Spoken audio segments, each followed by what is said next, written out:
चलो, अब हमने पिछले लेक्चर में क्या करा था? पिछले लेक्चर में हमने देखे थे ऑपरेटर्स और कंडीशनल स्टेटमेंट्स देखी थी, ठीक है? इस लेक्चर में पिछले लेक्चर में ना हमने थोड़े ऑपरेटर्स छोड़ दिए थे। कौन-कौन से ऑपरेटर्स छोड़ दिए थे? हमने असाइनमेंट ऑपरेटर्स छोड़ दिए थे और हमने बिटवाइज़ ऑपरेटर्स छोड़ दिए थे। तो चलो उनको कर लेते हैं फटाफट से, ठीक है? उनको कर लेते हैं फटाफट से। तो सबसे पहले मैंने व्हाइट बोर्ड नहीं खोला अपना, तो व्हाइट बोर्ड खोल लेते हैं समझाने के लिए। तो ये हम कल फॉर्म टैग के बारे में पढ़ लेते हैं, ठीक है? तो ये वो वाला पेज है। तो अगर आप लोग एचटीएमएल सीरीज़ मतलब मर्ज टैग सीरीज़ अगर नहीं आप लोगों ने अभी तक चेकआउट नहीं करी है, मेरे चैनल पे जाओ, मर्ज टैग वाली प्लेलिस्ट खोलो, उसमें हम वेब डेवलपमेंट का भी पूरा सब कुछ स्क्रैच से पढ़ रहे हैं। अभी हम एचटीएमएल खत्म करने वाले हैं उस प्लेलिस्ट में। So if you guys want to check out that, you can check that out too, okay? तो अब हम इस लेक्चर में क्या करने वाले हैं? इस लेक्चर में क्या करने वाले हैं? हम पढ़ने वाले हैं असाइनमेंट ऑपरेटर्स के बारे में, ठीक है? तो मैं अपना विजुअल स्टूडियो कोड भी खोल लेता हूँ फटाफट से। अपना हमने एक सी प्लस प्लस का फ़ोल्डर बनाया था ना, आप भी अपना फटाफट से खोलो, साथ-साथ में करते हैं कोडिंग, ठीक है? ये हमारी रहने वाली है class 3 dot CPP, okay? Class 3 dot CPP. तो फटाफट से मैं अपना लिख देता हूँ कोड। पहले हम क्या करते हैं, पहले हम ना अपनी जो हमारा जो प्री प्रोसेसर डायरेक्टिव या फिर आप इसको हेडर फाइल भी कह सकते हो, ठीक है? हम वो अपनी हेडर फाइल को इंक्लूड कर लेते हैं, ठीक है?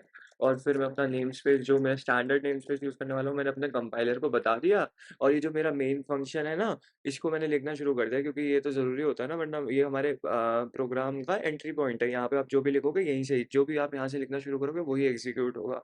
वही कंपाइलर मेरा कंपाइल करेगा, वो सारी इंस्ट्रक्शंस होंगी जो आप करवाना चाहते हो, ठीक है? तो अब पढ़ते हैं असाइनमेंट ऑपरेटर के बारे में, ठीक है? क्योंकि हमने पिछले लेक्चर में थोड़े ऑपरेटर छोड़ दिए थे क्योंकि वीडियो की लेंथ बहुत ज़्यादा हो रही थी।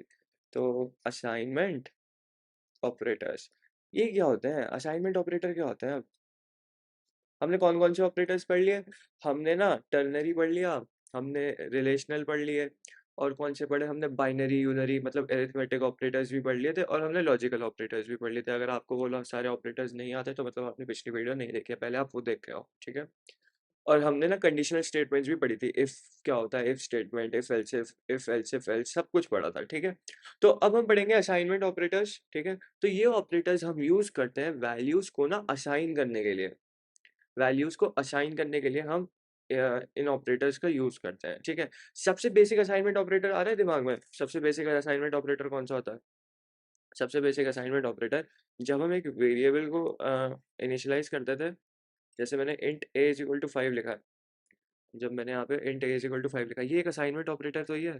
ये एक असाइनमेंट ऑपरेटर ही तो है। यहाँ पे तुम ये जो वेरिएबल a है, यहाँ पे जो ये वेरिएबल a है, इसको 5 वैल्यू दे रहे हो तुम। तो असाइनमेंट ऑपरेटर का ही तो यूज़ कर रहे हो यहाँ पे।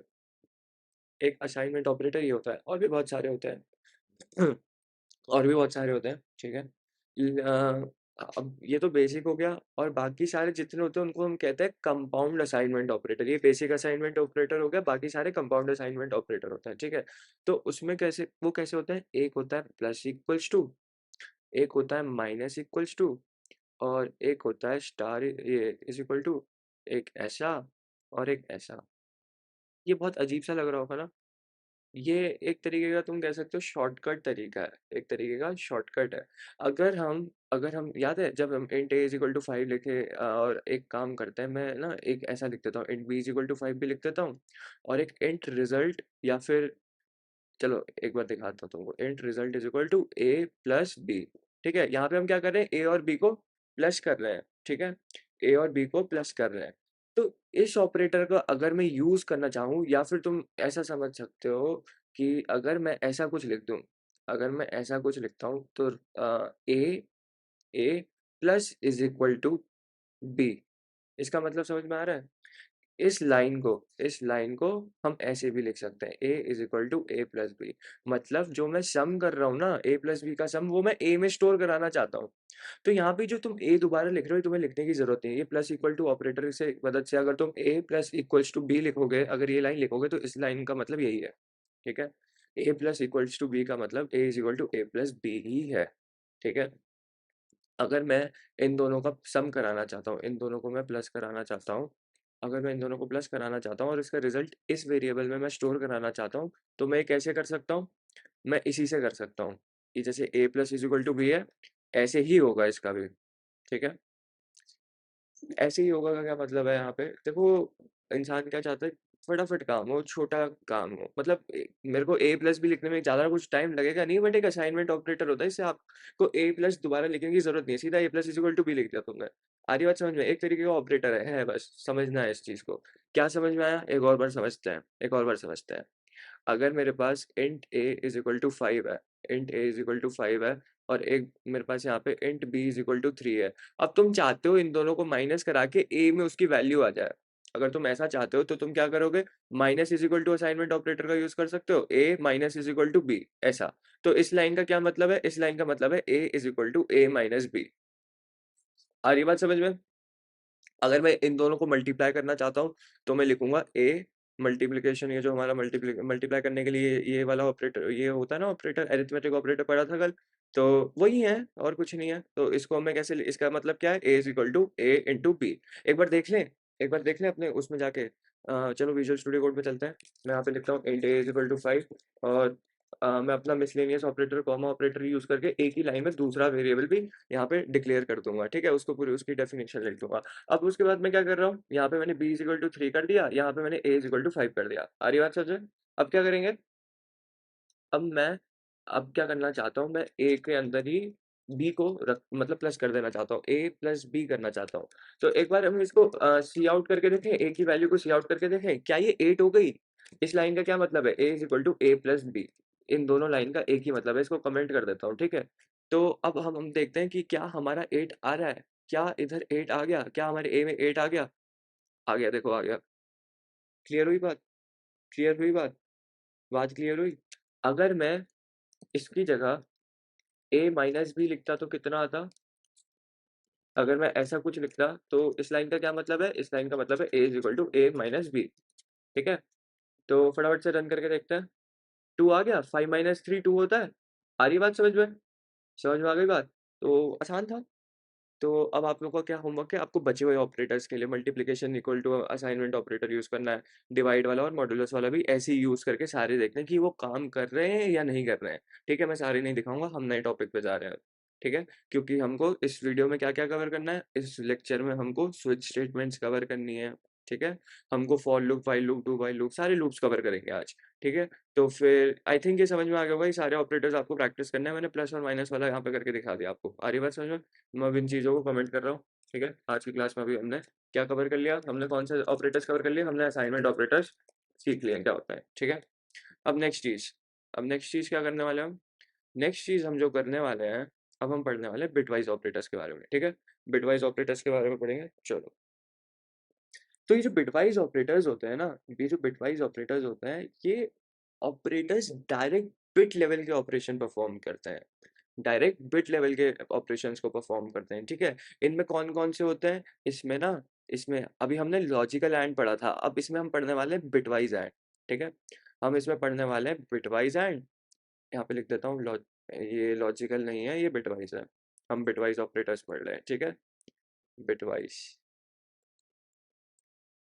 बिटवाइज़ ऑपरेटर्स, ठीक है? तो हमने बिटवाइज़ एंड के बारे में पढ़ा, हमने पढ़ा बिटवाइज़, हमने पढ़ा नहीं, मतलब अभी हम पढ़ने वाले हैं बिटवाइज़ एंड के बारे में पढ़ने वाले हैं, बिटवाइज़ और के बारे में पढ़ेंगे, और बिटवाइज़ नॉट पढ़ेंगे, ठीक है? और हम पढ़ेंगे बिटवाइज़ और, हम पढ़ेंगे लेफ्ट शिफ्ट ऑपरेटर और राइट शिफ्ट ऑपरेटर। ये सब कौन से किसके अंदर आते हैं? ये आते हैं बिटवाइज़ ऑपरेटर्स के अंदर, ठीक है? ठीक है? अब इनके साइन कैसे होते हैं? देखो बिटवाइज़ एंड के लिए सिर्फ एक सिंगल एंड, और के लिए एक सिंगल ऐसे, ठीक है? आ रही बात समझ में? नॉट के लिए कौन-सा? नॉट के लिए ना एक टिल्डा साइन होता है ऐसा। ये आपका ईएससी बटन होगा कंप्यूटर में, लैपटॉप पे देखो, जो भी सिस्टम यूज़ कर रहे हो कीबोर्ड पे देखो, ईएससी के जस्ट नीचे दिख रहा होगा, वो हो रहा है, ठीक है? तो ये बिटवाइज़ नॉट होता है, ये ज़ोर होता है, और ये लेफ्ट शिफ्ट होता है, ये राइट शिफ्ट होता है, ऐसे दिखाते हैं, ठीक है? आ रही बात समझ में? ये सारे सिंबल्स समझ में आ रहे हैं? सॉरी, ये इरेज़ कर देता हूँ, ठीक है? यहाँ पे इरेज़ कर देता हूँ, पता लग रहा है कन्फ्यूज़ होगा। तो ऐसे ही रखते हैं इसको। तो ये समझ में आ रही है? ये सारे ऑपरेटर्स दिख रहे हैं तुमको? सिंबल समझ में आ गए? बिटवाइज़ ऑपरेटर्स कौन-कौन से होते हैं, ये तो समझ में आ गए। अभी करते क्या हैं? काम कैसे करते हैं? देखो, अ, लॉजिक गेट्स पढ़े होंगे जिसने, उसको तो इनके बारे में पता होगा, जिसने नहीं पढ़े होंगे क्योंकि सीबीएसई ने 12th के सिलेबस से ये चीज़ हटाती थी। ठीक है। तो पहले वाले बच्चों को तो समझ में आ गया होगा कि ये होता क्या है, ठीक है। बट तो समझते हैं।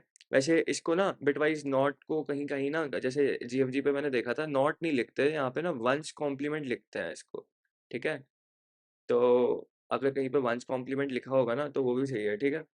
नॉट भी सही है, ये भी सही है, देख लो, ठीक है। तो चलो समझते हैं, समझते हैं, ठीक है। अब हम कौन सा समझेंगे, पहले एंड समझते हैं, बिटवाइज एंड समझते हैं क्या होता है।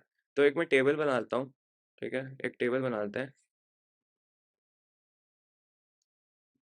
लेट्स से लेट्स से हम क्या कर रहे हैं, हमारे पास एक वेरिएबल है int a is equal to 3, ठीक है, और एक वेरिएबल है b इज इक्वल टू 5, ठीक है। ये दो वेरिएबल है, मैं इनका ना बिटवाइज एंड कराना चाहता हूँ। अगर किसी यूजर ने लिख दिया कि ना सी आउट कर दो a बिटवाइज एंड और b, इसको ऐसे प्रिंट करना है मुझे, तो क्या करेगा कंप्यूटर, सबसे पहले इनकी बिट्स निकालेंगे, हम इसको बाइनरी फॉर्मेट में कन्वर्ट करेंगे। तो 5 का बाइनरी रिप्रेजेंटेशन क्या होता है, ए का बाइनरी रिप्रेजेंटेशन लिखो और 5 का बाइनरी रिप्रेजेंटेशन लिखो। ए हमारा 3 है, तो ये हो जाएगा 0 0 1 1, ठीक है। बी क्या होगा, बी क्या होगा, 0 1 0 1। समझ में आ रहा है, हमें पता है ना बाइनरी फॉर्मेट में कैसे कन्वर्ट करता है। अगर नहीं पता तो मतलब आपने मेरे पिछला ट्यूटोरियल मिस किया, पहले आप वो जाके देखो। फिर यहाँ पे, या फिर आपको बाइनरी फॉर्मेट तो करना आता ही होगा आई गेस। क्या करते हैं सिंपल से, मैं एक बार फिर से बता देता हूँ।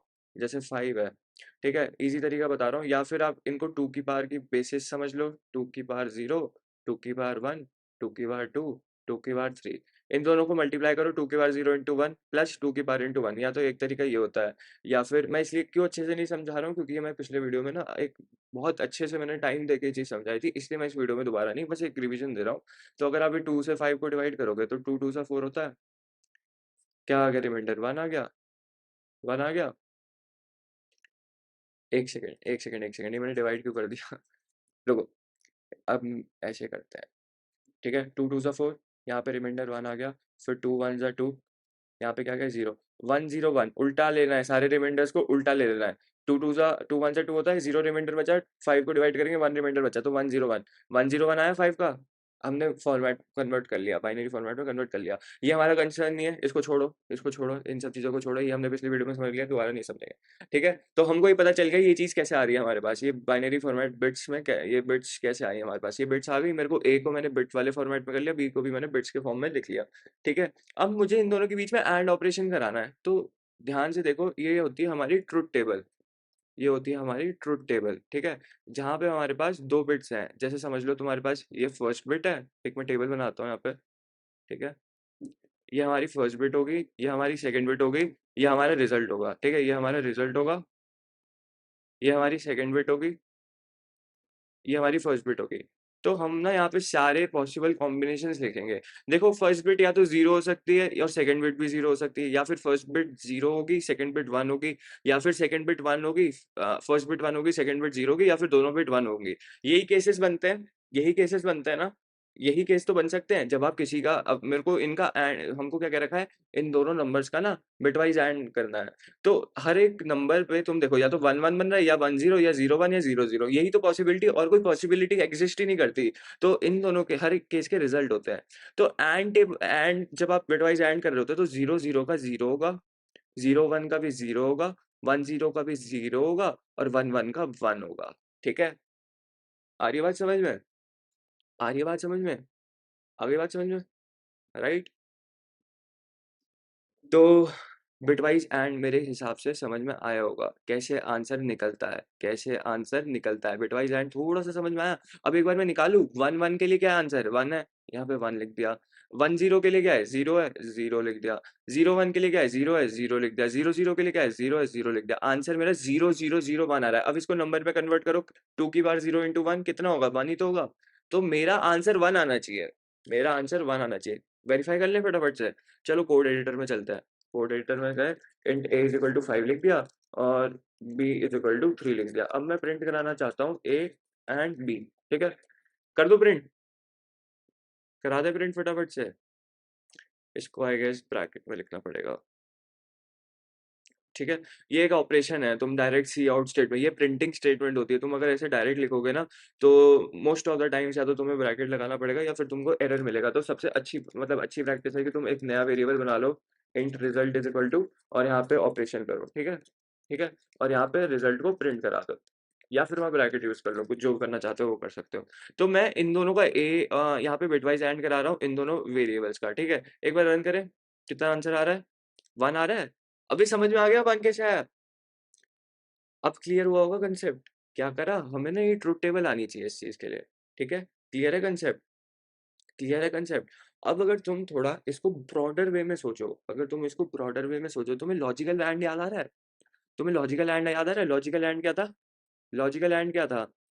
लॉजिकल एंड जो हमने जिन लोगों ने पिछली वीडियो देखी होगी उन्हें लॉजिकल एंड याद आ रहा है? 2 एंड ऐसे लिखते थे हम, एक कंडीशन 1 यहाँ लिखते थे, कंडीशन 1 यहाँ लिखते थे और कंडीशन 2 यहाँ लिखते थे। हम कंडीशन इवैल्यूएट करते थे इसकी मदद से, जब हम चाहते थे कि दोनों कंडीशन ट्रू हो, दोनों कंडीशन ट्रू हो, तभी मेरा कोड रन करना चाहिए। याद है? हम इफ ब्लॉक इफ स्टेटमेंट का यूज़ कर रहे थे, कंडीशन एंड की मदद से लिख रहे थे, 2 कंडीशंस को इवैल्यूएट कर रहे थे। याद आ रहा है? पिछले ट्यूटोरियल में पढ़ा था।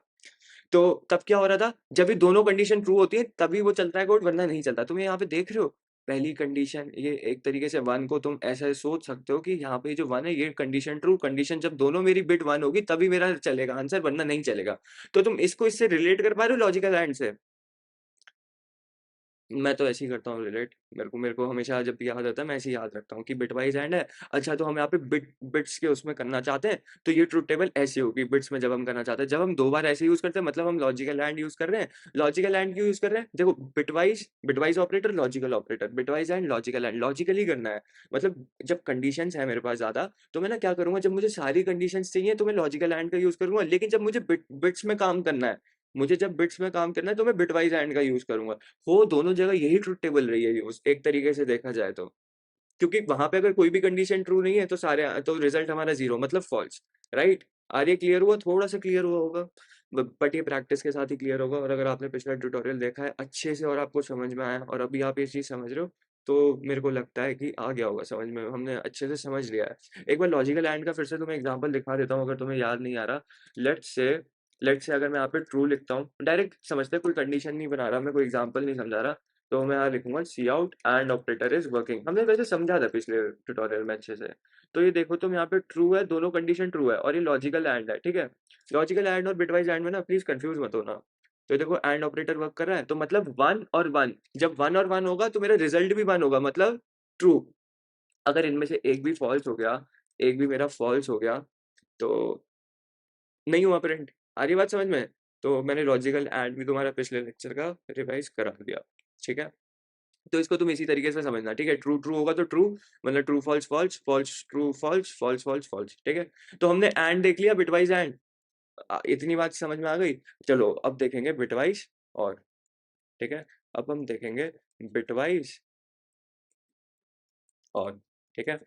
बिटवाइज़ और की ना टेबल थोड़ी डिफरेंट होती है, ठीक है? बिटवाइज़ और की टेबल डिफरेंट होती है।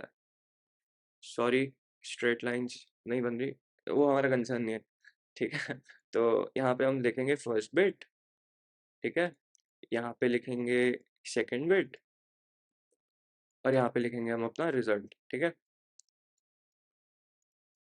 तो फर्स्ट बिट अगर जैसे 0 हुई, सेकंड बिट भी 0 हुई, तो रिजल्ट भी 0 ही होगा, ठीक है? अगर मेरी कोई भी एक बिट इसमें 1 हो जाएगी ना, तो यहाँ पे 1 आ जाएगा। 0 होगी, 1 होगी, 1 आ जाएगा, 1 होगा, 1 होगा, 1 आ जाएगा।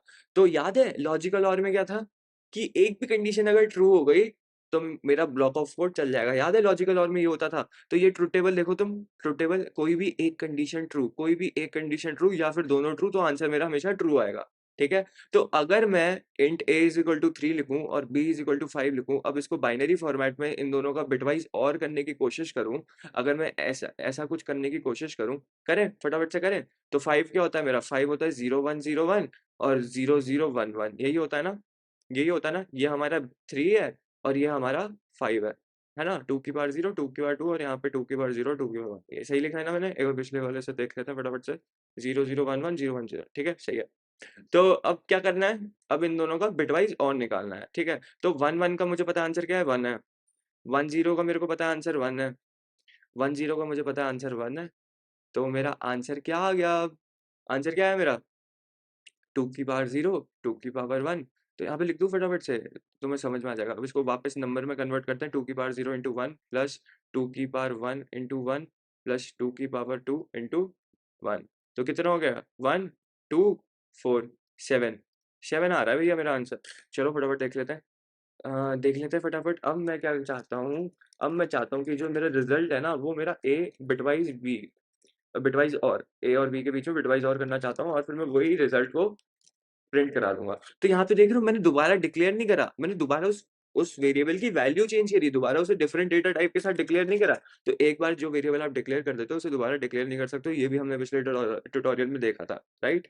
चलो फटाफट से इसको रन करते हैं।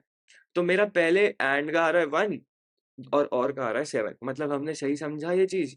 यहाँ पे हमने जो खुद से अपने कैलकुलेट करा वही आंसर आ रहा है। तो आई गेस बिटवाइज और भी क्लियर हो गया होगा। ठीक है, अब क्या पढ़ेंगे? अब क्या पढ़ेंगे? अब पढ़ेंगे XOR। ठीक है, बाइनरी XOR। इसका सिंबल क्या होता है? इसका सिंबल क्या होता है? इसका सिंबल ये होता है। ठीक है, ये कहाँ मिलेगा कीबोर्ड में? जो तुम्हारा ऊपर कीपैड होता है ना, कीपैड 1 2 3 4 5 6 लिखा होगा, ये नंबर 6 पे दिख जाएगा तुमको। देखो 6 नंबर पे दिख रहा होगा तुमको, शिफ्ट दबा के उसको दबाओगे, ये वाला ऑपरेटर तुम यूज कर सकते हो। ठीक है, और वो जो पिछले बिटवाइज और ये वो जो ये वाला था, ये कहाँ पे? ये ना तुम्हारा बैक स्पेस, बिल्कुल right side of the keyboard जाओ, बैक स्पेस के नीचे तुमको ये ऐसा वाला स्लैश दिख रहा होगा, ऐसा वाला स्लैश के ऊपर ये ऐसा बना होगा, तो तुम उसको शिफ्ट दबा के वाला यूज कर सकते हो। ठीक है, तुम्हारे मोस्टली एंटर की के ऊपर होगा, मैक में तो रिटर्न की के ऊपर होता है, मेरे को विंडोज का याद नहीं है, उसी के उस पर उसी साइड होगा आसपास। ठीक है, देख लेना। तो अब चलो बिटवाइज और करते हैं। ठीक है, बिटवाइज और की टेबल बना ले फटाफट से, बिटवाइज और की टेबल बना लेते हैं। ठीक है, अब इसकी टेबल थोड़ी अलग होती है, इसकी टेबल थोड़ी अलग होती है, तुमको इसका एग्जांपल देता हूँ। तुमने एक बात ध्यान से देखी होगी कि देखो हमारे घर में कभी कभार ना एक बल्ब होता है, लेकिन उसके ना दो डिफरेंट स्विच होते हैं। ऐसा हो सकता है किसी के घर में तुमने देखा हो, या अपने घर में तुम्हारे खुद के होगा, एक बल्ब दो स्विचेस से चल रहा है। तो एक टाइम पे जब एक बल्ब ऑन है, एक बल्ब तुमने एक स्विच तुमने दबाया, तो दूसरे तरफ से उसकी स्टेट अब फॉल्स हो गई ना। मतलब तुम जहाँ से भी एक बार स्विच दबाओगे, तो वो जो लास्ट स्टेट होगी, जैसे अभी बल्ब जल रहा है, तो मैंने अगर इधर वाला बटन दबा दिया तो उससे वो बंद हो जाएगा, और अगर मैं दूसरा वाला बटन उसी टाइम पे जाके खोल दूँ तो ऑन हो जाएगा। आ रही है बात समझ में? ये ये जो गेट होता है, ये ज़ोर गेट होता है, ये आप जब गेट्स पढ़ोगे तो आपको और अच्छे से समझ में आ जाएगा। मैं जस्ट एक एग्जांपल दे रहा था रियल लाइफ। ठीक है, ये कहाँ पे यूज़ होता है ये चीज़। तो हम यहाँ पे फर्स्ट बिट लिख देते हैं। ठीक है, फर्स्ट बिट लिख देता हूँ यहाँ पे मैं, और यहाँ पे सेकंड बिट लिख देता हूँ। ठीक है, और यहाँ पे रिजल्ट लिख देता हूँ। अब ये बल्ब वाला एग्जांपल तुमको समझ में आएगा। अगर इसमें फर्स्ट बिट और सेकंड बिट 0 है तो 0 होगा आंसर, और 1 है, दोनों 1 है तो 0 होगा आंसर। अगर एक बिट ऐसा है और अगर ऐसा है, तो ये 1-1 हो जाएगा। ठीक है? अब तुम्हें समझ में आ रहा है? अब तुम्हें समझ में आ रहा है? अगर दोनों स्विच ऑफ हैं, तुम देखो दोनों स्विच ऑफ हैं या फिर दोनों स्विच ऑन है, तो हमेशा बल्ब ऑफ होगा। तुम अगर दोनों स्विच दो स्विच से बल्ब जल रहे हैं, दोनों ऑफ में तो स्विच तो ऑफ ही रहेगा। वो मतलब बल्ब तो ऑफ रहेगा, दोनों स्विच ऑफ है। या फिर दोनों स्विच को तुम एक साथ ऑन कर दोगे ना, तब भी बल्ब ऑफ रहेगा। ध्यान से देखना, कभी ट्राई करके देखना। उन दोनों में से एक स्विच को ऑन होना है, एक स्विच को ऑफ होना है, तभी मेरा बल्ब जलेगा। ठीक है, एक एग्जांपल दे रहा हूँ इस चीज को, इस टेबल को समझाने के लिए। ठीक है, तो फटाफट से a इज इक्वल टू 5 और b इज इक्वल टू 3 का जोर कर लेते हैं। ठीक है, जोर कर लेते हैं इन दोनों का। तो मेरा 5 होता है 0 1 0 1, और मेरा b होता है 0 0 1 1। तो अब मेरे को पता है 1 1 में 0 आएगा, 0 1 में 1 आएगा, 1 0 में 1 आएगा, और 0 0 में 0 आएगा। ठीक है, तो ये क्या हो गया मेरा आंसर? 2 की पावर 1, 2 की पावर 2। तो 2 की पावर 1, 2 की पावर 2, 6 आना चाहिए, 6 आना चाहिए। चलो चेक कर लेते हैं, बिटवाइज और भी करके देख लेते हैं फटाफट से। तो अब मैं रिजल्ट में लिख दूंगा ए एक्स और बी। ठीक है, तो सी आउट कर देते हैं फटाफट से रिजल्ट को। चलो देखें, 6 आ गया। तो मतलब मुझे लिख के करना आ गया ये सारी चीजें, ये बिट ऑपरेशन, ये जितने भी हैं। तो जितने भी लोग थे जिनको सीपी में प्रॉब्लम आती थी, आई गेस अगर आप लोग जो मेरे गॉडशेफ की सीरीज को फॉलो करते हो, तो आप लोग को ये बिट वाली चीजें मतलब बेसिक समझ में आ गया होगा। ठीक है, और भी बहुत सारी ट्रिक्स हम आगे देखेंगे, जो बिट वाइज क्वेश्चन, ये जो बिट से रिलेटेड जितने भी सीपी में क्वेश्चंस आते हैं, वो कैसे सॉल्व करना है, आसानी से उनका लॉजिक समझना है, ये कहाँ हम इस चीज को यूज कर सकते हैं। ठीक है, तो हम देखेंगे आगे। ठीक है, तो अब हमने क्या पढ़ लिया? हमने बिटवाइज़ और पढ़ लिया, हमने बिटवाइज़ और पढ़ लिया, हमने बिटवाइज़ एंड पढ़ लिया। ठीक है, अब हम पढ़ेंगे ये वाला ऑपरेटर, इसको तुम नॉट भी कह सकते हो, ठीक है। जिन्होंने लॉजिक गेट्स पढ़े होंगे उन्हें पता होगा नॉट ऑपरेटर क्यों कह रहा हूँ मैं इसको, ठीक है। आप इसको वंस कॉम्प्लीमेंट, हमने ये भी पढ़ा है वंस कॉम्प्लीमेंट क्या होता है। वंस कॉम्प्लीमेंट ना, जो जीरो वाली बिट होती है उसको वन कर देता है, अगर वन वाली बिट है तो जीरो कर देगा, बस यही करता है और कुछ नहीं करता। ये तो क्लियर है ना हमारा, ये तो हमारा क्लियर है ना, यही करेगा ये और कुछ नहीं करेगा। तो अगर मैं तुम लोग को दिखा देता हूँ, अगर मैं यहाँ पे सी आउट, अगर मैं जैसे रिजल्ट इज इक्वल टू ऐसा कुछ लिखूं, बी, ठीक है, ऐसा लिखा है, कुछ लिखा है मैंने ये। अब मैं रिजल्ट को प्रिंट कराना चाहूँ तो क्या आंसर आना चाहिए मेरा, क्या आंसर आना चाहिए, -4 आया है, -4 आया है।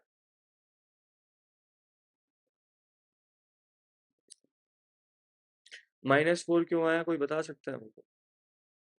हमारा बी क्या था, हमारा बी क्या था, हमारा बी था 3, हमारा बी था 3। वंस कॉम्प्लीमेंट जब हम करेंगे इसका, तो ये हमारा यहाँ पे -4 क्यों आया, या फिर अगर मैं ए करूँ इसको, अगर मैं इसको ए करूँ तो मेरा -6 क्यों आ रहा है। 3 में हमारा -4 आया, 5 में मेरा -6 आया, ऐसा क्यों। चलो समझे इस चीज को, समझे इस चीज को, ये -6 क्यों आ गया, या फिर जब मैं माइनस यहाँ पे टिल्डा भी कर रहा था, तो यार ये -4 कैसे आ गया आंसर, हम तो सिर्फ बिट फ्लिप कर रहे थे, ये क्या हो गया। मैंने क्या बताया, ये जीरो को वन कर देता है, वन को जीरो कर देता है। अब एक चीज ध्यान से देखना, एक चीज ध्यान से देखना, तुमको एक चीज बताई थी मैंने, टूज कॉम्प्लीमेंट सिखाया था मैंने तुमको। अब जैसे इंट बी लिख ले, क्या हो गया, अरे एक सेकेंड, ये काम क्यों नहीं कर रहा, हाँ चल गया। चलो, int b is equal to 3 लिखा हमने, right, int b is equal to 3 लिखा।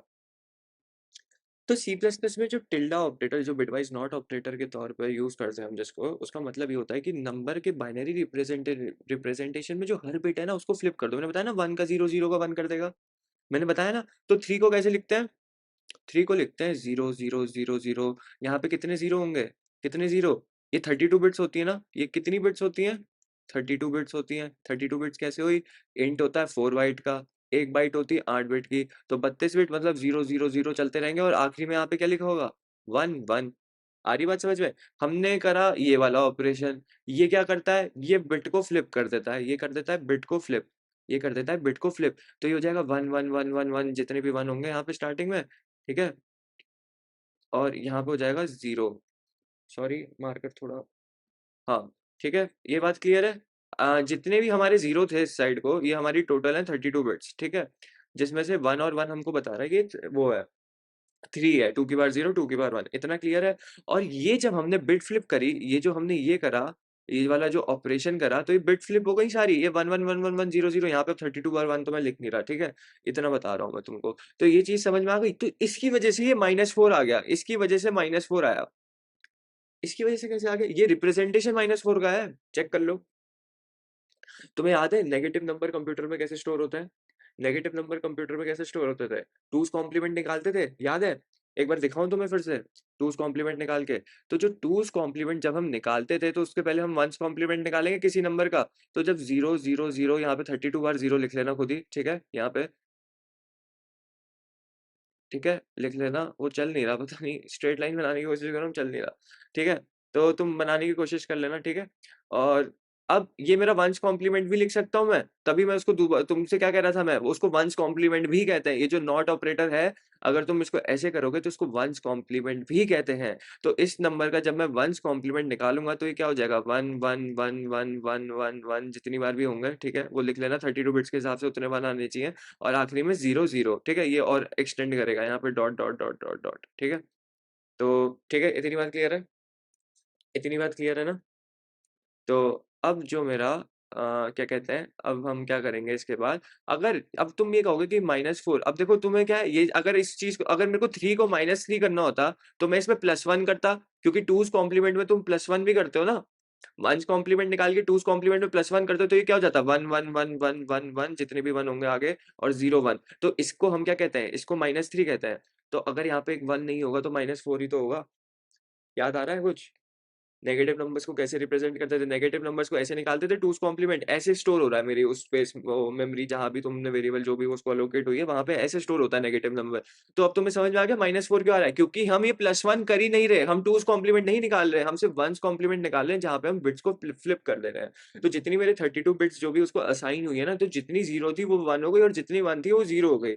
तो इसलिए -4 आ रहा है, एक नंबर ज्यादा आ रहा है इसलिए, क्योंकि हमने +1 ऐड करा ही नहीं। हमने +1 ऐड करा ही नहीं। क्यों नहीं करा? क्योंकि हम टूज कॉम्प्लीमेंट नहीं निकाल रहे, हम तो वंस कॉम्प्लीमेंट, इसको नॉट ऑपरेटर को वंस कॉम्प्लीमेंट कहते हैं, इसलिए सिर्फ बिट फ्लिप करी हमने। आगे बात समझ में? आगे बात समझ में? तो इसलिए तुम्हें यहाँ पे एक नंबर ज्यादा दिख रहा है, एक नंबर ज्यादा दिख रहा है, ठीक है? इसलिए टूज, अब तुम्हें थोड़ा लिंक लिंक बैठाओ। वंस, अच्छा तभी हम ना ऐसे स्टोर नहीं करते, क्योंकि अगर हम सिर्फ फ्लिप कर देते तो एक नंबर ज्यादा आता। अब मुझे तो पता ही नहीं चलता ना नेगेटिव नंबर स्टोर हुआ है, तो इसलिए टूज कॉम्प्लीमेंट में स्टोर करते हैं। आ रही बात समझ में? आ रही है बात समझ में? हमने वंस कॉम्प्लीमेंट निकाला। ये हम यहाँ पे क्या कर रहे हैं? यहाँ पे हम एक तरीके से वंस कॉम्प्लीमेंट ही कर रहे हैं। यहाँ पे हम वंस कॉम्प्लीमेंट, या फिर इसको तुम नॉट ऑपरेटर कह सकते हो, ठीक है? तो यहाँ पे इसलिए एक नंबर ज्यादा आ रहा है। तुम इस रिप्रेजेंटेशन को देख रहे हो? यहाँ पे जब तुम +1 करोगे तब -3 आएगा, ठीक है? आ रही है बात क्लियर? क्लियर है बात? आई होप क्लियर होगी। आई होप क्लियर होनी चाहिए, ठीक है? -3 आ गया +1 करने की वजह से। आ गया? आ गया समझ में? ये टूज कॉम्प्लीमेंट हो गया, ये वंस कॉम्प्लीमेंट हो गया। आ रही है बात समझ में? क्योंकि यहाँ पे भी तो +1 ही कर रहे हैं, तब -3 आ गया। तो इसलिए करते थे, टूज कॉम्प्लीमेंट सिखाया था पिछली वीडियो में, अगर वो अब तुम्हें याद नहीं है, तुमने वहाँ अच्छे से समझा नहीं, तो ये तुम्हारे सर से ऊपर से क्या होगा ऐसे। तो ठीक है, नहीं समझ में आया तो भी ठीक है, बस तुमको ये समझना है bitwise not operator. In short bitwise not operator क्या है? 0 को 1 कर रहा है, 1 को 0 कर रहा है, बस तुम्हें सामने वाले को इतना समझाना है। अगर तुम्हें ये चीजें नहीं समझ में आती है तो बट वैसे समझ आ जानी चाहिए, क्योंकि एग्जाम्पल तो मैंने दे दिया। दैट मीन्स खुद से प्रैक्टिस नहीं कर रहे हो, राइट? ऐसे बैठ के देखने से वीडियोस कुछ नहीं होता, ठीक है? ऐसे। तो चलो आगे देखते हैं। अब हमारा अगला क्या है? Right shift operator. मैं ना एक बार इस चीज को बंद कर देता हूँ और फिर से एक बार खोलता हूँ, ठीक है? अब देखते हैं, अब चल रहा है ये? अब चल रहा है। चलो, अब हम क्या देखेंगे? अब हम देखेंगे left shift operator. Left shift operator क्या होता है? लेफ्ट शिफ्ट ऑपरेटर क्या होता है? बहुत आसान है, ध्यान से समझना, ठीक है? लेफ्ट शिफ्ट ऑपरेटर, आज का पूरा वीडियो मेरे को लग रहा है बिट्स के ऊपर ही डेडिकेटेड है ना? चलो, लेफ्ट शिफ्ट ऑपरेटर देखते हैं। अब जो हमारा जो लेफ्ट शिफ्ट ऑपरेटर होता है ना, इसको इस सिंबल से दर्शाते हैं, ठीक है? अब जैसे, अब समझ लो, जैसे मैंने एक int a is equal to 5 लिखा, ठीक है? Int a is equal to 5 लिखा। अगर यहाँ पे मैं ऐसे लिखूं 0 0 1 0 1, ठीक है? ऐसा कुछ लिखा है मैंने, इसको, इसका बिट बिट बिट वर्जन यही होगा ना, 0 0 1 0 1। अगर मैं इसमें ऐसा लिख दूं ए, ऐसा कुछ लिख दूं, तो क्या करेंगे अब? तो अब क्या करेंगे? ये क्या है? लेफ्ट शिफ्ट ऑपरेटर है। ये लेफ्ट शिफ्ट ऑपरेटर है। आ रही है बात समझ में? तो तुमको बस इतना समझना है, लेफ्ट साइड शिफ्ट कर दो, बस इतना दिमाग में होना चाहिए, लेफ्ट साइड शिफ्ट करना है मुझे। तो अगर यहाँ पे 1 लिखा है ना, तो मैं क्या लिखूंगा? 0 0 1 0 1 0। बस इतना याद रखना है, लेफ्ट शिफ्ट ऑपरेटर में तुम्हें लेफ्ट साइड शिफ्ट कर देनी है। एक एक बिट बढ़ा दी मैंने, एक 0 यहाँ बढ़ा दिया। आ रही है बात समझ में? अब ये क्या हो गया? ये हो गया 10। ये हो गया 10। एक बार चेक करें, ऐसे ही काम कर रहा है ये? एक बार फटाफट से चेक करता है। रिजल्ट इज इक्वल टू ए। मैंने किसके लिए एग्जांपल दिया तुमको? 5 के लिए दिया ना, यहाँ पे 5 लिखा है, हाँ ठीक। तो अब सी आउट रिजल्ट, बस, ठीक है? एक बार प्रिंट करके देखें क्या 10 आ रहा है हमारा? 10 आ रहा है, तो मतलब मुझे समझ में आ गया। अगर ये 2 होता तो, अगर यहाँ पे मैं 1 की जगह 2 लिखूंगा तो 2 बिट ऐड कर दूंगा, तो 2 बिट ऐड कर दूंगा। ये एरो दिख रहा है? ये एरो याद रखना, लेफ्ट शिफ्ट ऑपरेटर मतलब लेफ्ट की तरफ, लेफ्ट साइड है ना, लेफ्ट की तरफ। तो अब मेरा ओरिजिनल नंबर था 0 0 1 0 1 0 0 1 0 1, और यहाँ पे नंबर कितने? 2 है, तो 0 0 एक और ऐड कर दो। तो अब ये कितना हो गया? ये नंबर हो गया 20। ये नंबर हो गया 20। अब आंसर मेरा 20 आना चाहिए। यहाँ पे 1 की जगह 2 करूंगा तो आंसर तुम देख लो कितना आ रहा है? 20 आ रहा है, ठीक है? तो आई गेस समझ में आ गया होगा। तो अब सिमिलरली मेरा राइट शिफ्ट ऑपरेटर भी होता है। सिमिलरली मेरा राइट शिफ्ट ऑपरेटर भी होता है। राइट शिफ्ट ऑपरेटर का सिंबल क्या होगा? ऑब्वियसली ऐसा ही होगा। Sorry sorry sorry, right shift operator right side मुंह खुला होगा। मैंने यहाँ गलत तो नहीं लिखा पीछे? मैंने गलत लिख दिया। ये लेफ्ट शिफ्ट ऑपरेटर है और ये राइट शिफ्ट है। कंफ्यूजन हो जाता है। ठीक है, तो ये राइट शिफ्ट है हमारा, ये ध्यान रखना है, ठीक है। राइट शिफ्ट मतलब ये देखो, ये जो पॉइंट है ना, ये पॉइंट मैंने हमेशा मेरे को सबको कंफ्यूजन होता है ऑब्वियसली। तो ये जो होता है हमारा, ये जो पॉइंट है ना, ये पॉइंट ये राइट की तरफ होगा तो ये राइट शिफ्ट ऑपरेटर, याद रखना, ठीक है। और ये पॉइंट अगर लेफ्ट की तरफ है तो लेफ्ट शिफ्ट ऑपरेटर। मैंने तो ऐसे याद कर रखा है, तुम लोग भी ऐसे याद कर सकते हो, ठीक है। तो कभी भूलोगे नहीं, ऐसी चीजें बना लिया करो अपने लिए। तो अब क्या करना है, अब मुझे राइट शिफ्ट मतलब राइट साइड में बिट ऐड करनी है। राइट साइड में बिट ऐड करूंगा तो मतलब इधर से एक कम कर दूंगा। आ रही है बात समझ में? अब जैसे ए है, ए क्या था मेरा, ए था मेरा 5, ए था मेरा 5, ठीक है, ए था मेरा 5। तो अब मैं क्या करूंगा, जैसे मेरा 0 0 1 0 1 ये था नंबर, ये था नंबर। अब मुझे राइट शिफ्ट करना है, राइट शिफ्ट मतलब तुम शिफ्ट कर रहे हो बिट की पोजीशन, तुम राइट शिफ्ट कर रहे हो, तो तुम्हारी मतलब ये 1 तुम्हारा हट जाएगा, 1 तुम्हारा हट जाएगा क्योंकि तुम तो राइट साइड शिफ्ट कर रहे हो। तो अब इसका आंसर आएगा 0 0 0 0 1 0, ठीक है, ऐसा कुछ आंसर आएगा। आ रही है बात समझ में? आ रही है बात समझ में? तो इसका आउटपुट क्या हो गया, इसका आउटपुट हो गया 2। आंसर देखें एक बार, आंसर देख लेते हैं फटाफट से एक बार। अब मैं रिजल्ट लिखूंगा यहाँ पे और यहाँ राइट शिफ्ट ऑपरेटर का यूज करूंगा। तो ये जो पॉइंट है मेरा राइट की तरफ देख रहा है, हाँ राइट की तरफ है, तो मैंने सही ऑपरेटर यूज किया, इसका मतलब रिजल्ट, और यहाँ पे एंड है, ठीक है। यहाँ पे मैंने नेक्स्ट लाइन नहीं करा तो यहाँ पे भी कर देता हूँ, ठीक है।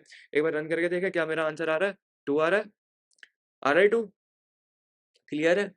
और अगर यही चीज मैंने ये चीज़ अब नेक्स्ट वीडियो में ही सॉल्व करूंगा मैं, ठीक है। पता नहीं क्या हो रहा है, ये बीच बीच में मार्कर नहीं चल रहा। आई थिंक इसकी निप को चेंज करना पड़ेगा मुझे। तो अगर मैं इसको 2 कर दूं, ठीक है, अगर मैं इसको ऐसे 2 कर दूं, तो अब क्या आएगा मेरा आंसर, मतलब 2 बिट हटाने, मतलब 0 0 0 0 1, 2 बार 2 बिट्स को राइट शिफ्ट कर रहा हूँ मैं, तो वो हट गई, वो शिफ्ट हो गई ना। लेफ्ट शिफ्ट में तो इस साइड हो रही थी, लेफ्ट शिफ्ट में तो इस साइड हो रही थी, राइट शिफ्ट में इस साइड हो रही है। तो ये वाली बिट्स तो हटा दूंगा ना मैं, क्योंकि पीछे से एक ऐड कर रहा हूँ, राइट। तो 0 0 0 0 1। तो अब मेरा आंसर क्या आएगा, अब मेरा आंसर क्या आएगा, ऑब्वियसली 1 आ जाएगा, क्योंकि 2 की बार 0 1 होता है, 2 की बार 0 इंटू 1 1। तो अब एक बार इसको भी चेक कर लेते हैं, अगर मैं यहाँ पे 2 कर दूंगा तो यहाँ पे 1 आ जाएगा, ठीक है। तो I hope bitwise operators and assignment operators अब क्लियर हो गए होंगे, ठीक है। आई होप अब क्लियर हो गया होगा ये सब चीज़ें। तो आई गेस क्लियर हो गया, ठीक है। अब क्या करना चाहिए हमको, अब नेक्स्ट टॉपिक पे पढ़ते हैं, ठीक है। अब नेक्स्ट टॉपिक पे पढ़ते हैं, आज जो हमने टारगेट रखा है वो चीज़ों को कवर करेंगे, ठीक है। तो अब हम पढ़ेंगे ब्रेक कीवर्ड के बारे में, ब्रेक कीवर्ड के बारे में पढ़ेंगे। और कौन से कीवर्ड के बारे में पढ़ेंगे, एक ब्रेक कीवर्ड होता है और एक ना कंटिन्यू कीवर्ड होता है। इन दोनों के बारे में पढ़ेंगे क्योंकि ये हमें जानना ज़रूरी है। उसके बाद फिर हम आगे किसी कंसेप्ट पे जाएंगे, ठीक है। तो जो ब्रेक कीवर्ड होता है, ये कीवर्ड हम तब यूज़ करते हैं जब हमें किसी लूप को ना बीच में रोकना होता है, ठीक है। लूप क्या होते हैं, लूप तो पढ़े ही नहीं भैया, लूप नहीं पढ़े, कोई बात नहीं, लूप अभी हम पढ़ेंगे। तो लूप होता क्या है, लूप पढ़ेंगे पहले, लेकिन हम ना स्विच स्टेटमेंट पढ़ना चाहते हैं। हम अभी पढ़ने वाले हैं स्विच स्टेटमेंट्स। क्यों, ये क्यों पढ़ने वाले हैं, क्योंकि हमें हमारी जो कंडीशनल स्टेटमेंट्स थी ना, जो हमारी कंडीशनल स्टेटमेंट्स थी, हमने कल वो सब देखी थी, राइट। हमने वो सब देखा था ना कल। कंट्रोल स्टेटमेंट्स और कंडीशनल स्टेटमेंट्स 2 टाइप की स्टेटमेंट्स होती हैं, ठीक है। पहले स्टेटमेंट समझा देता हूँ तुम लोगों को फटाफट से। स्टेटमेंट्स जो होती है ना हमारी, 2 टाइप की होती हैं। सी प्लस प्लस में 2 टाइप की स्टेटमेंट्स होती हैं। या तो वो कंट्रोल या तो वो कंट्रोल की टाइप कंट्रोल स्टेटमेंट्स होंगी, या फिर वो कंडीशनल होंगी। कंडीशनल में कौन कौन सी आती हैं, कंडीशनल में हमने कल कुछ देखी थी, कौन सी देखी थी कंडीशनल स्टेटमेंट्स, क्या होती हैं कंडीशनल स्टेटमेंट्स। ये ऐसी ये एक ऐसी स्टेटमेंट है जो आपको स्पेसिफिक कंडीशन पर एग्जीक्यूट होती हैं स्टेटमेंट्स। कल हमने इफ एल्स देखा था, उसके ब्रैकेट में हम कोई कंडीशन डिफाइन कर रहे थे, जब वो कंडीशन ट्रू होती थी तभी वो सेक्शन एग्जीक्यूट होता था, नहीं तो स्किप हो जाता था। तो इसके कौन से टाइप होंगे, इसके ना इफ टाइप हो जाएगा एक, और एक एक आ जाएगा हमारा इफ एल्स देखा था ना हमने। और मैंने तुमको बताया था इफ इंडिपेंडेंट भी लिख सकते हो, अगर तुम्हें एल्स एल्स इफ नहीं लिखना तो भी तुम इफ लिख सकते हो। और इफ एल्स होता था, और क्या होता था, और तुम्हारे स्विच आते हैं इसमें, ठीक है। हमने ये 2 कवर करे हैं, हमने स्विच नहीं कवर करा। ठीक है, आज अभी हम स्विच देखने वाले हैं। फिर कंट्रोल स्टेटमेंट्स कौन सी होती हैं? ये प्रोग्रामिंग में ना फ्लो ऑफ एग्जीक्यूशन कंट्रोल करती हैं। फ्लो ऑफ एग्जीक्यूशन कंट्रोल करती हैं। इसमें कौन कौन से आते हैं? इसमें ना तुम्हारे लूप्स आते हैं, for loop, while loop, do while loop, ठीक है। और क्या आता है? और ब्रेक और कंटिन्यू। जो ब्रेक और कंटिन्यू होता है ना, वो भी कंट्रोल, ये जो मैंने अभी तुम्हें दो कीवर्ड बताया ना, ब्रेक और कंटिन्यू, वो भी इसी का पार्ट है, इन्हीं स्टेटमेंट्स का पार्ट है, ठीक है। तो ये जो ब्रेक और कंटिन्यू होते हैं ना, ये तुम्हारा फ्लो तोड़ते हैं। अब जैसे देखो, अगर मुझे कोई लाइन 50 बार प्रिंट करनी है तो मैं 50 बार सी आउट थोड़ी लिखूंगा। तब मैं इन लूप्स का यूज करूंगा। इन लूप्स का यूज करूंगा कि ये लूप की मदद से, ये लूप क्या होता है, एक तरीके का लूप चला रहे हैं हम। एक ही लाइन को 50 बार प्रिंट करना है, या एक कुछ ब्लॉक ऑफ कोड है तुम्हारा, उसको तुम्हें बार बार एग्जीक्यूट करना है, तो तुम ऑब्वियसली इन लूप्स का यूज करोगे। एक लूप चला दोगे उस ब्लॉक ऑफ कोड पे कि इतनी बार चला देना, इतनी बार चला देना। इनको हम अच्छे से पढ़ेंगे। लेकिन कभी कभार हम क्या चाहते हैं, जैसे तुम ऐसा कुछ चाहते हो कि जैसे तुम्हें 50 बार कोई लाइन प्रिंट करनी है, लेकिन हर जैसे 4 लाइन के बाद तुम्हें कोई और लाइन प्रिंट करनी है। तुम्हें समझ में आ रही है? जैसे मैं चाहता हूँ कि एक एक लाइन है मेरे पास, जैसे मेरे को सी आउट करना है अपना नाम, ठीक है, कुछ नेम है मेरे पास, ठीक है। ये मैं 50 बार प्रिंट करना चाहता था पहले, लेकिन अब मैं क्या चाहता हूँ, ये 50 बार प्रिंट हो, लेकिन 5वीं बार जो मेरा फिफ्थ टाइम होगा, हर 5 बार 5 बार प्रिंट हुई, फिर छठी बार जो लाइन प्रिंट हो, उसमें कुछ और प्रिंट हो, उसमें कुछ और प्रिंट हो, कुछ भी लिख दो यार।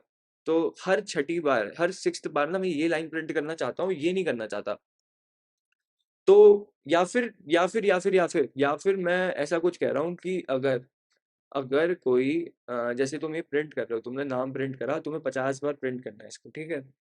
तुम इसे 50 बार प्रिंट करना चाहते हो, लेकिन मैं चाहता हूँ कि अगर अगर कोई और काम, जैसे तुम कोई, या फिर कोई कंडीशन ट्रू हो गई, इन 50 बार जब ये स्टेटमेंट प्रिंट हो रही है, तुम्हारा कोई और काम भी चल रहा है साथ में, और अगर उसका रिजल्ट ट्रू आ गया, तो ये रोक देना है, मुझे मुझे उस लूप के बाहर आ जाना है। जब तुम ऐसा कुछ करते हो ना, तुम उस लूप के बाहर निकलना चाहते हो, तो तुम इस ब्रेक कीवर्ड का यूज करोगे, ठीक है। इतनी बात क्लियर है? ब्रेक कीवर्ड अभी तुम्हें और अच्छे से समझ में आ जाएगा जब हम लूप्स का यूज करेंगे, ठीक है। जब हम प्रैक्टिकल किसी चीज को देखते हैं ना, तो और अच्छे से समझ में आता है, ठीक है। तो अगर ये कीवर्ड हम तब यूज करते हैं जब किसी लूप को बीच में रोकना है, बस इतना अभी के लिए हमें समझना है, लूप को रोकने के लिए यूज करते हैं। लूप को बीच में अगर रोकना है तुम्हें, रोकने के लिए तुम ब्रेक कीवर्ड का यूज करोगे। इतनी बात क्लियर है? इतनी बात क्लियर है? ब्रेक ब्रेक का मतलब समझ में आ गया? मतलब अगर कोई लूप चल रहा है, उसके दौरान तुम कभी भी रोकना चाहते हो, लूप को टर्मिनेट करना चाहते हो और उसके बाहर आना चाहते हो, तो तुम इस वर्ड का यूज करोगे, ठीक है। अब कंटिन्यू क्या होता है? कंटिन्यू क्या होता है? कंटिन्यू कीवर्ड तब यूज होता है जब जब तुम लूप का एक सिंगल आइट्रेशन स्किप करना चाहते हो। आइट्रेशन क्या होता है? 50 बार प्रिंट कर रहा हूं मैं, तो 50 आइट्रेशन हो रही हैं। पहला आइट्रेशन, दूसरा आइट्रेशन, तीसरा आइट्रेशन, चौथा आइट्रेशन, पांचवा आइट्रेशन। तो ये जो सी आउट नेम है, ये 50 बार प्रिंट हो रहा है, तो 50 आइट्रेशन हो रही है, ठीक है। 50 बार वो ऑपरेशन हो रहा है, तो उसको मैं आइट्रेशन का मतलब समझ में आ गया होगा ना, 50 आइट्रेशन, एक फर्स्ट, सेकंड, थर्ड, फोर्थ। अगर इनमें से तुम एक भी आइट्रेशन को स्किप करना चाहते हो, सिर्फ एक को, मुझे लूप नहीं रोकना, मुझे एक आइट्रेशन स्किप करनी है, मैं बस एक बार प्रिंट नहीं करना चाहता, ठीक है, तब मैं कंटिन्यू का यूज करूंगा। तब मैं कंटिन्यू का यूज करूंगा। तुम लूप को अगर स्किप करना चाहते हो, लूप को अगर एक बार स्किप करना चाहते हो, स्किप करना चाहते हो, डॉट डॉट डॉट डॉट, तो तुम कंटिन्यू कीवर्ड का यूज करोगे और तुम अगले आइट्रेशन पे चले जाओगे। जैसे मैं 5वां आइट्रेशन स्किप करना चाहता हूँ, तो पहला आइट्रेशन चलेगा, दूसरा चलेगा, तीसरा चलेगा, चौथा चलेगा, पांचवा चलेगा। सॉरी, 5वां स्किप करना था ना, चौथा चलेगा, पांचवा स्किप हो जाएगा, छठा चलेगा फिर, ठीक है। तो लूप टर्मिनेट नहीं होता, लेकिन अगला इटरेशन शुरू हो जाता है। तो हमें, मेरे ख्याल से ब्रेक और कंटिन्यू भी समझ में आ गया होगा, ठीक है। अब मैंने ब्रेक क्यों समझाया अभी, अभी ऐसी क्या नीड आ गई थी, लूप के वक्त क्यों नहीं समझाया? क्योंकि ना इसका यूज हम स्विच स्टेटमेंट में करते हैं। ये जो हमारी स्विच स्टेटमेंट जो अभी हम सीखने वाले हैं ना, उसमें हम इसका यूज करेंगे, तो इसका हमें समझना जरूरी था, ठीक है। अब स्विच स्टेटमेंट्स क्या होती हैं? स्विच स्टेटमेंट्स क्या होती हैं? स्विच स्टेटमेंट एक टाइप का कंट्रोल स्टेटमेंट है, जो हमें मल्टीपल ऑप्शंस में से एक सिलेक्ट करने की सुविधा देता है। इसका सिंटेक्स कुछ ऐसा होता है, स्विच, ठीक है। और यहाँ पे कौन सा ऑप्शन तुम सिलेक्ट करने वाले हो, ठीक है।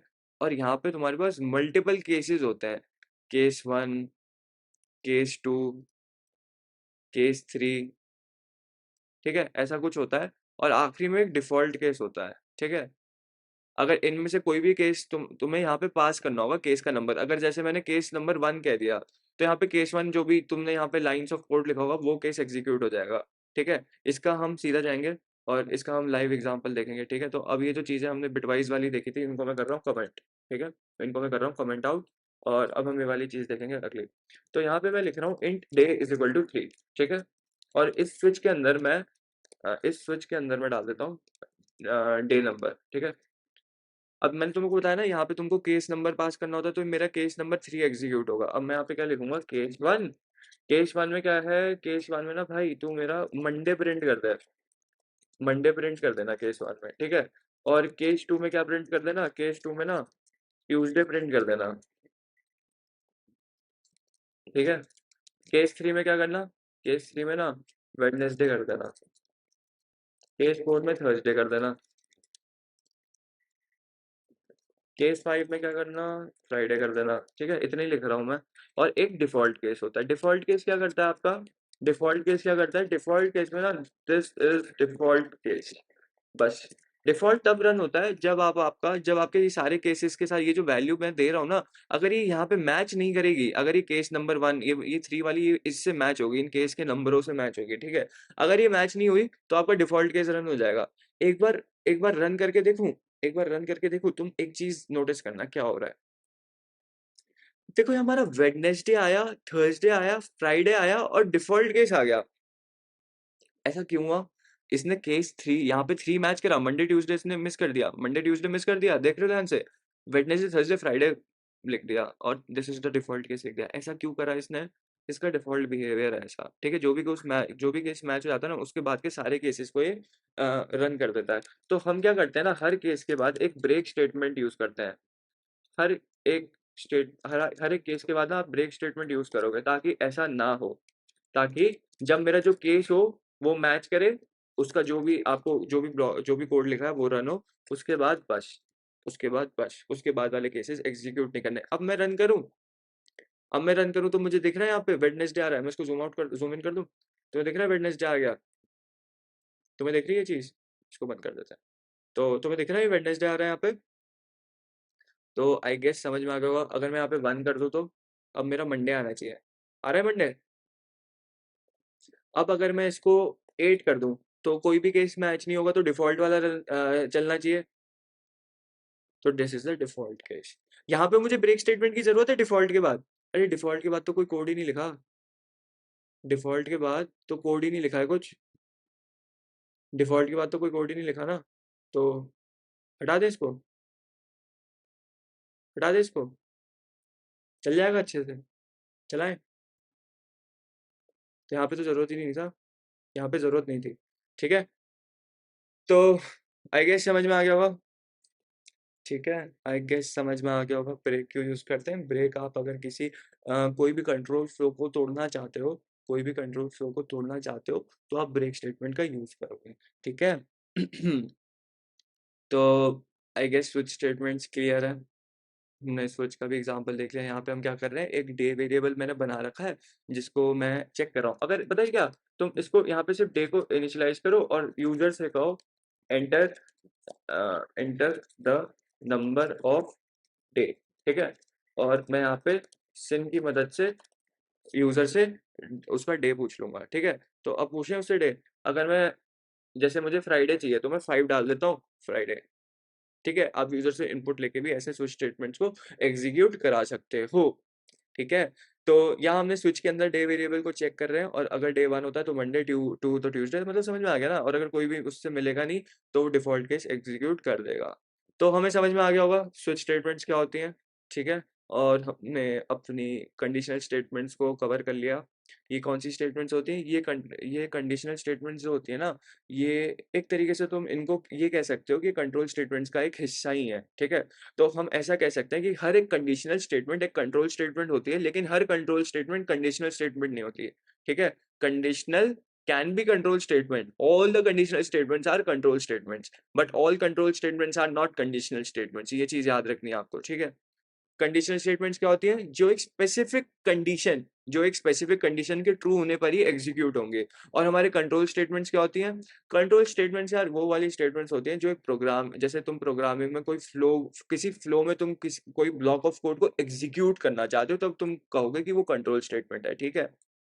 तो every conditional statement can be a control statement, but all control statements are not conditional statements, ठीक है?